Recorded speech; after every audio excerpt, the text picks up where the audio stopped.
All right, so we've done grand finale with open chords. We've done it with barred chords and movable shapes. Let's spice things up a little bit.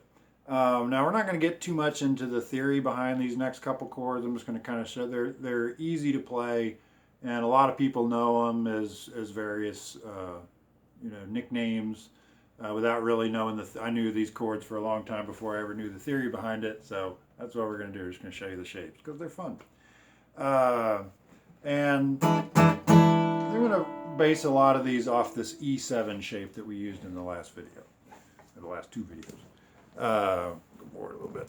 And we got E7. This next one is called an E9. So what I'm going to do is I'm going to play these three notes here, but I'm going to use different fingers. So this kind of looks like a B7. I've pulled it up to here. And it's very similar, like a B7 shape would be this. But what I'm going to do is bring my pinky to the second string. Like that. So there I'm on the 7th fret, 6th fret, and then 7th, 7th. So that's one way. This is called an E9. And once again, if you play the middle strings, E flat 9, D9, D flat 9, C9, it's movable. You can use it everywhere.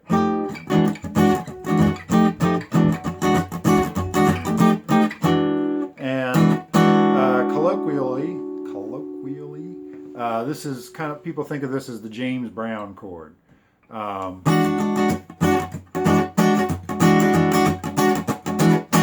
Or at least in my mind, that's usually what I think of when I hear a 9 chord. It's like kind of old 70s funk kind of thing. Another way to play this, which is kind of fun, you can also add in the note here, and we're out of fingers at this point. So what I'm going to do is just flatten that finger down, play all three strings there, index finger, middle finger. This way is a little bit tricky. This takes some convincing of your hand. So here's an E9. If you add in this note, you just get a little bit higher part of it, and you can add in a high 6 up here, which is fun, kind of.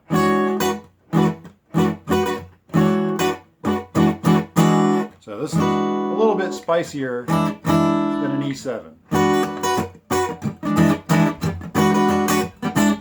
But they're very close together. They're very similar chords, so you can kind of mix and match a little bit. So there's that first one. Let's go back to the first one I showed you. There's the E9 with all four fingers up there. So this is the 9 right here. This next chord is called the E7 sharp 9. I'm just going to sharp the 9 and move it up one. All the other fingers have stayed put. Just moving that up one. The nickname for this one is the Hendrix chord.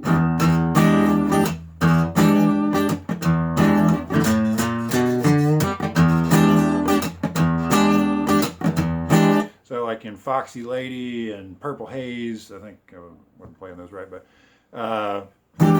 you hear that a lot. And it's just a great kind of really, really jazzy chord that it's theoretically this is a really interesting one to look at, but just a lot of guitar players know this one. It's just the E7 sharp 9, even a little bit spicier than the 9 chord, I think.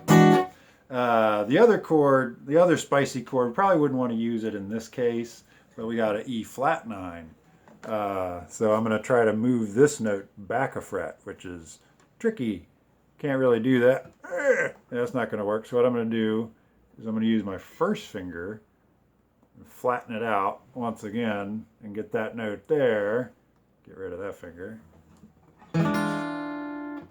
So it's E flat 9, E9, E sharp 9. There we go, E flat 9. So that one's really hairy. That might be too much to kind of ride on, but might not. If you're looking for a really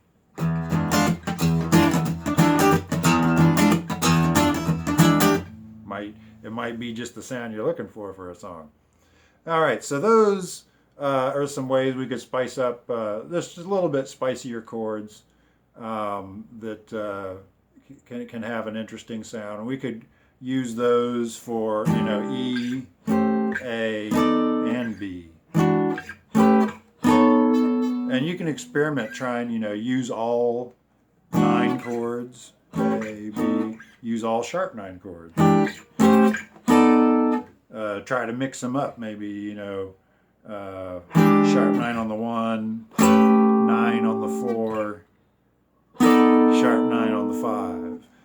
And there's some guidelines to this, but a lot of it you can just kind of experiment and, you know, play along with grand finale of the track and try these different shapes over top of it, which is what I'll do for the next video. I'm going to be playing over the track using a little bit spicier chords. So here we go.